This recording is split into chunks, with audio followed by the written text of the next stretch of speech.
الذین هم عن اللغو معرضون والذین هم للزکاة فاعلون صدق اللہ مولانا العظیم۔ برادران ملت اسلامیہ، جہاں تک میری آواز جا رہی ہے سب کی خدمت میں السلام علیکم ورحمۃ اللہ وبرکاتہ۔ جو لوگ آنگن میں بیٹھے ہیں شامیانے کے نیچے اور جو میرے سامنے بیٹھے ہیں، تھوڑی سی بات چیت آپس کی بند کر کے ہمہ تنگوش ہو کر ٹھوس گفتگو کرنے کی عادت ہے کم وقت میں، تو اس کو آپ دھیان سے سنیں۔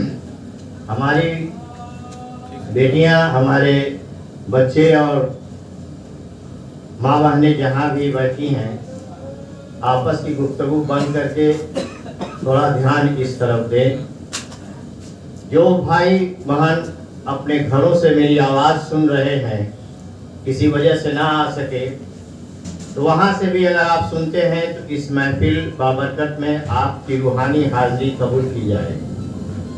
ایک بار درود و سلام کا ذکر کر لے، پڑھیے اللہم صلی اللہ علیہ سیدنا محمد عدد ما فی علم اللہ صلاۃ دائمۃ بدوام ملک اللہ۔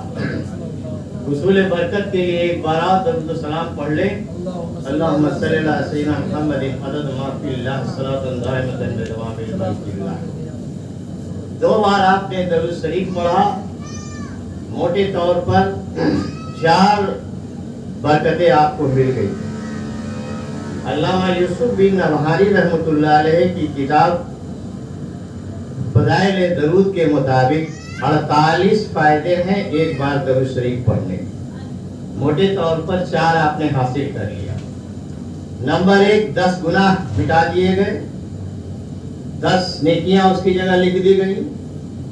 آپ کے درجات جہاں تھے جنت کے، وہاں سے 10 درجے آپ کے بلند ہو گئے اور 10 رحمتیں آپ پر نازل ہو گئی۔ تو یہ 4 فائدے تو موٹا موٹی ابھی آپ نے حاصل کر لیا۔ آپ نے 2 بار پڑھا تو گویا 20 مل گیا۔ موضوع درود شریف کی فضیلت نہیں ہے، محفل کچھ اور ہے، اس لیے اسی نسبت سے میں بات کروں گا۔ بات کرنے کی حیثیت دلی طور پر، روحانی طور پر ہماری نہیں ہے، کیونکہ 1 برس میں وہ لڑکے چلے گئے جن کے سر پر ہم نے اپنے ہاتھ سے صحرا باندھا ہے، تو دلی دماغ اس لائق نہیں ہے کہ ہم کچھ بول سکیں۔ محفل ہے، بچے بیٹھے ہیں، آتے ہیں، بلاتے ہیں، تو کھڑا ہوتا ہے آدمی کچھ بولتا ہے تو دل سے جو بات نکلتی ہے اثر رکھتی ہے، پر نہیں طاقت پرواز مگر رکھتی ہے، خاک سے اٹھتی ہے گردوں پہ گزر رکھتی ہے، اور قدسی الاصل ہے رفت پہ نظر رکھتی ہے۔ تو یہی دل سے جو بات ہے کہہ رہے ہیں۔ 2010 سے لے کے 2022 تک 12 سال میں بہت سے غم سے میں گزرا، ہمارا فیملی گزرا۔ 2010 میں ابا میرے انتقال کیے، 19 میں اماں گئی، 22 میں میری اپنی چھوٹی مانی چلی گئی، اور 22، 23، 21، 22 ملا کر کے دونوں میرا سالہ چلا گیا۔ تو کتنا دل پر پہاڑ ایسا غم ہے اور اس پہ آدمی چل رہا ہے، یہی بڑی بات ہے۔ سال میں 2 ہستی گھر کا آدمی مالک چلے جانے پر کیا غم زدہ ہوگا آدمی، وہ آپ سمجھ سکتے ہیں۔ چلو، میں نے جو موضوع سخن بنایا ہے آیت، تو میرا موضوع رہتا ہے کہ آپ ایمان، عقیدہ اور عمل، یہ 3 چیز کو ساتھ میں لے کر میں تقریر کرتا ہوں۔ ایمان بھی درست رکھنا ہے، عقیدہ بھی صحیح رکھنا ہے، اور عمل کرنا ہے۔ علم ہے تو اس پر عمل پیرا ہو، کیونکہ عمل سے زندگی بنتی ہے، جنت بھی جہنم بھی۔ یہ خاکی اپنی فطرت میں نہ نوری ہے نہ ناری ہے۔ محفل چھوٹی ہو یا بڑی معنی نہیں رکھتا ہے، سننے والے کتنا ہمہ تنگوش ہو کر سن رہے ہیں، اور سننے کے بعد اس محفل سے اٹھنے کے بعد کتنا وہ عمل میں لانے کا ارادہ کر کے اٹھتا ہے، یہی علماء دین کی کامیابی ہے۔ ورنہ چیخ کر 2 گھنٹے تقریر کرنا کوئی بڑی بات نہیں ہے، 5000 کا مجمع بھی ہو تو کوئی فرق نہیں پڑتا ہے۔ اگر کوئی ایمان عقیدہ درست کر کے نہیں نکلتا ہے، عمل کرنے کے لیے نشچے کر کے نہیں نکلتا ہے، تو پھر تقریریں بیکار ہیں۔ دوسری بات، اس طرح کی محفلیں سجانے میں بڑی ہمت اب کرنی پڑ رہی ہے۔ اس کے خلاف بہت سے چلائے جا رہے ہیں مہم، لیکن جن لوگوں نے زندہ رکھا ہے ان کا ساتھ دینا ہر محلے والے کی ذمہ داری ہے۔ زیادہ سے زیادہ آپ تشریف لائیں تاکہ ہمت ہو، کرنے والے کا ہمت بھی بڑھے۔ ہم خود ہی اس سے ہٹتے جا رہے ہیں، کوئی ہٹائے گا کیا؟ ہم ہی خود اس سے ہٹتے جا رہے ہیں۔ تو جگ در جگ اس محفل میں آنا چاہیے۔ اس محفل کی اہمیت کا ایک بات اندازہ لگا لے کہ اللہ کے فرشتے چاروں طرف گھومتے رہتے ہیں زمین پر، اور جب دیکھتے ہیں کہ اللہ کے محبوب کا ذکر کہیں ہو رہا ہے تو ایک دوسرے کو بلا کر کہتے ہیں آؤ ادھر آؤ، یہاں اللہ کے محبوب کی محفل سری ہے، یہاں اللہ کا ذکر ہو رہا ہے، اللہ کے محبوب کا ذکر ہو رہا ہے، محبوب کے محبوبوں کا ذکر ہو رہا ہے، بیٹھ جاؤ۔ میرا ایمان اور عقیدہ ہے، علماء الحق بیٹھے ہیں، ہم ابھی چاروں طرف سے بڑے بڑے نورانی فرشتوں کے گھیرے میں بیٹھے ہوئے ہیں، وہ سب بیٹھ کر سن رہے ہیں، اور جب سن کے اٹھ کے جاتے ہیں محفل ختم ہوتی ہے تو فرشتے جا کے عرش بری پر سجدہ ریز ہو کر کہتے ہیں مولا ہم آج فلاں فلاں جگہ سے فلاں محلے کے فلاں گھر سے آ رہے ہیں۔ تو اللہ پوچھتا ہے کہ کیا دیکھا، کیا کہہ رہے تھے بندے؟ کہا تیرا ذکر کر رہے تھے، تیرے محبوب کا ذکر کر رہے تھے، جہنم سے ڈر رہے تھے، جنت کی تمنا لیے بیٹھے تھے، نیک اور صالح اعمال کی بات کر رہے تھے۔ تو اللہ فرشتوں سے پوچھتا ہے کہ بولو کیا ان لوگوں نے ہم کو دیکھا ہے؟ کہا نہیں۔ جنت دیکھا ہے؟ کہا نہیں۔ جہنم کے عذاب کو دیکھا ہے؟ کہا نہیں۔ تم لوگوں کو کبھی دیکھا؟ کہا نہیں۔ تو پھر اندیکھے ہم لوگوں پر اتنا ایمان عقیدہ جو رکھتے ہیں، اے فرشتوں گواہ رہنا ہم نے ان سب کو بخش دیا۔ تو یہ جو ہم لوگ بیٹھے ہیں سمجھ لیے کہ فرشتے گواہ بن رہے ہیں، اور وَاسْكُرُونِي يَذْكُرْكُمْ وَاشْكُرُوا وَلَا تَكْفُرُونَ، تم میرا ذکر کرو ہم بھی تمہارا چرچا کریں گے۔ یہ سب مل کر کے جتنی آیات بنتی ہیں وہ انہی نچوڑ نکالتی ہیں کہ ہم جو کچھ بھی سنیں اس پر عمل کریں۔ جیسے اگر کوئی نماز نہیں پڑھتا ہے تو محفل سے اٹھے اور ابھی ظہر کی نماز سے شروع کر دیں۔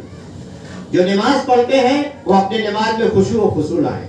جو میں نے آیت کریمہ پڑھی ہے سورہ مومنون 23واں سورہ ہے، قد افلح المومنون، مومن فلاح پا گئے۔ جو مومن ہے، جو مسلمان ہے، ان کو فلاح مل گئی، وہ کامیاب ہو گئے۔ اب کامیاب مومنوں کی اللہ نے 10 شکلیں بتلائی ہیں، اس کو میں پڑھتا ہوں۔ سورہ مومنین کی 11 آیتیں ایسی ہیں جن میں اللہ کامیاب مومنوں کی صفت بیان کر رہا ہے۔ قد افلح المومنون، مومن کامیاب ہو گئے۔ کون مومن؟ الذین هم فی صلاتہم خاشعون، جن کی نمازوں میں خشوع اور خضوع ہے، جو استغراق و انہماک کے ساتھ نماز پڑھتے ہیں۔ ایسا نہیں کہ نماز میں تحریمہ باندھے ہیں اور پورا گولا گھوم رہے ہیں، پورا محلہ گھوم رہے ہیں اور اپنا کاروبار میں لگے ہوئے ہیں، کھوپڑی کہیں اور ہے، نماز کہیں اور ہے۔ تو الذین هم فی صلاتہم خاشعون، جن کی نمازوں میں خشوع اور خضوع ہے۔ والذین هم عن اللغو معرضون، اور جو ہر طرح کی دنیاوی لغویات سے، فحشات سے، خرابیوں سے، برائیوں سے دور رہتے ہیں۔ اب برائیوں کی آپ لسٹ بنا لیں، برائیوں کی لسٹ بنا لیں اور اس پر ٹک آؤٹ کرتے چلے جائیں کہ یہ برائی ہاں میرے اندر ہے، فلاں چیز ہاں میرے اندر ہے، فلاں چیز، لسٹ بنائیے 50 برائیوں کی۔ اللہ کہہ رہا ہے کہ جنہوں نے اپنی لغویات سے، دنیاوی برائیوں سے اپنے آپ کو بچا کے رکھا، الذین هم والذین هم عن اللغو معرضون۔ پھر کہا والذین هم للزکاۃ فاعلون، زکات کی بڑی اہمیت ہے اسلام میں۔ اقیموا الصلاۃ وآتوا الزکاۃ 36 مقام پر قرآن شریف میں ہے، مختلف الفاظ انداز میں۔ جتنا ہی نماز کے لیے سختی ہے اتنا ہی زکات کے لیے سختی ہے۔ موضوع کچھ اور ہے، اس میں ادھر پڑھ رہا ہوں۔ پھر اللہ فرماتا ہے والذین هم لفروجہم حافظون، جنہوں نے اپنے نفس کی حفاظت کی، جنہوں نے اپنے نفس کی، اپنے خواہشات کی، اپنے کارنل ڈیزائر کو کنٹرول کیا، اپنی شہوت کو کنٹرول کیا، الا ازواجہم او ما ملکت ایمانہم، بس ان کو چھوڑ کر کے، جن کی منکوحہ بیویاں ہیں ان کو چھوڑ کر کے، جنہوں نے اپنی شہوت پر قابو رکھا۔ والذین هم لفروجہم حافظون الا ازواجہم او ما ملکت ایمانہم فانہم غیر ملومین فمن ابتغى وراء ذلك فاولئک هم العادون۔ جو اس سے ہٹ کے کچھ چاہے اس کے لیے ساری خرابیاں ہیں۔ پھر اللہ آگے فرماتا ہے والذین هم علی صلواتہم یحافظون، جس نے اپنی نماز کی حفاظت کی۔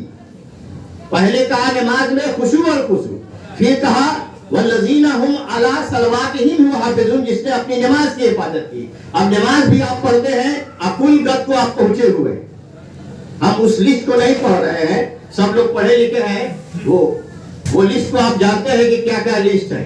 وہ ایک موٹی کتاب ہے ان لغو مورزون کی بھی، اور حفاظت نماز کی نہیں کرنے کی بڑی لمبی لسٹ ہے جو سب جانتے ہیں یہاں پر کہ ہم کو کیا کرنا چاہیے۔ ہر آدمی جانتا ہے کہ ہم کو کیا کرنا ہے کیا نہیں کرنا ہے، اچھی طرح جانتا پھر بھی کرتا ہے۔ اللہ فرما رہا ہے والذین هم علی صلواتہم یحافظون، جس نے اپنی نماز کی حفاظت کی۔ اب یہیں پر شرط لگ گئی ہے، اللہ ان کے لیے بشارت دے رہا اولئک هم الوارثون، یہی وارث ہے کس کے؟ الذین والذین هم لفروجها والذین هم علی صلواتہم یحافظون اولئک هم الوارثون الذین یرثون الفردوس هم فیہا خالدون، یہی فردوس بری کے وارث ہیں اور وہ وہاں ہمیشہ رہیں گے۔ تو یہ جو 11 آیتیں ہیں سورہ مومن کی صفت بیان ہو رہی ہے، تو وہ مومن کامیاب ہوئے، قد افلح المؤمنین، وہ مومن کامیاب ہوئے جن میں یہ ساری صفت ہیں، جو اپنے نمازوں میں خشوع و خضوع رکھتے ہیں، جو دنیاوی لغویات سے پاک و صاف ہیں، جو زکوٰۃ دیتے ہیں، جو اپنی منقوہ بیوی کے علاوہ ادھر ادھر نگاہ نہیں دوڑاتے ہیں، اور جو امانت میں خیانت نہ کرتے، جو عہد کرتے وہ پورا کرتے ہیں۔ والذین هم لأمانتہم وعہدہم راعون، اور اس کے بعد والذین هم علی صلواتہم یحافظون، جو اپنے نمازوں کی حفاظت کرتے ہیں۔ تو اولئک هم الوارثون، یہی وارث ہے کس کے؟ جنت کے۔ تو آپ جنت کے وارث ہیں، اللہ نے جنت آپ کے نام لکھ دیا۔ 11ویں پارے میں اللہ کہتا ہے کہ ہم نے جنت کے بدلے مومنوں کو کہ وہ جنت کے بدلے خرید لیا، اور اسی میں 9 صفت بیان کی، عابدون راہبون سائلون کی جو آیت ہے اس میں 8 صفت بیان کی، جو اور ان کو کہا لِخُرُوجِهِمْ حدود، جو اللہ کے حدود کی حفاظت کرتے ہیں، بشر المومنین، انہی کو بشارت ہے۔ تو اللہ کی حدیں کیا ہیں؟ اللہ کی حدیں کیا ہیں؟ جھوٹ نہیں بولنا، چغلی نہیں کرنا، غیبت نہیں کرنا، شکوہ شکایت نہیں کرنا، جس کا مال لینا اس کو واپس کرنا، امال میں خیانت نہیں کرنا۔ لسٹ بڑی لمبی ہے، لسٹ بہت لمبی ہے۔ یہ ساری چیزیں جو کرتے ہیں وہ محفوظ ہے اس چیزوں سے۔ تو اللہ تعالیٰ ہم لوگوں کو نیک اعمال کرنے کی توفیق عطا فرمائے۔ جہاں تک اور یہ روح ہے کیا، اللہ فرما رہا ہے ایک جگہ کلام پاک میں اپنی صلاۃ لدلوکی الشمس میں آگے آیت آتی ہے وَيَسْأَلُونَكَ عَنِ الرُّوحِ قُلِ الرُّوحُ مِنْ أَمْرِ رَبِّي وَمَا أُوتِيتُمْ إِلَّا قَلِيلًا۔ یہ روح کیا ہے؟ اے محبوب آپ سے پوچھتے ہیں کہ روح کیا چیز ہے، اے محبوب آپ کہہ دیں وَيَسْأَلُونَكَ عَنِ الرُّوحِ، روح کے بارے میں پوچھتے ہیں تو قُلِ الرُّوحُ مِنْ أَمْرِ رَبِّي، اے محبوب کہہ دیئے روح میرے ایک بات ہے، میرا ایک حکم ہے۔ وَمَا أُوتِيتُمْ إِلَّا قَلِيلًا، اور تم کو اس سے زیادہ علم نہیں ہے، بہت کم علم رکھتے ہو۔ روح ہے کیا؟ وہ کیا چیز ہے جس کو ہم کھینچتے ہیں اور وہ آدمی خاموش ہو جاتا ہے، بیٹری ڈاؤن ہو گئی، گھڑی چلنا بند کر دیا، 8-10 مہینہ بیٹری چلا اور بیٹری ڈاؤن ہو گئی، بیٹری کھول کے نکالنے پر ثابت لگتی ہے لیکن بیٹری میں اب وہ جان نہیں ہے۔ تو یہی چیز ہے، کہنے کا مطلب یہ ہوا کہ آپ جو بھی اس طرح کی محفلوں میں آپ آئیں تو عمل کو لے کر کے آپ اٹھیں، عمل کو لے کر کے۔ حضرت اسرائیل علیہ السلام سے پوچھا گیا کہ آپ روح کس طرح نکالتے ہیں بندوں کی، ایک بار درود شریف اور پڑھ لیں تو ہم اس واقعے کو بیان کریں۔ اللہم صلی علی سیدنا محمد عدد ما فی اللہ صلاۃ دائمۃ بدوام الملک اللہ۔ اسرائیل علیہ السلام نے کہا کہ جب میں کسی گناہگار کے پاس جاتا ہوں روح نکالنے، تو روح نکالتا ہوں تو آپ ایسے سمجھیں کہ کسی ریشم کے کپڑے کو ببول کے اوپر آپ پھینک دیں اور اب اس ریشم کے کپڑے کو کھینچیں تو ریشم کا کپڑا سلامت واپس آئے گا، اس کا ٹکڑا ٹکڑا ہو جائے گا۔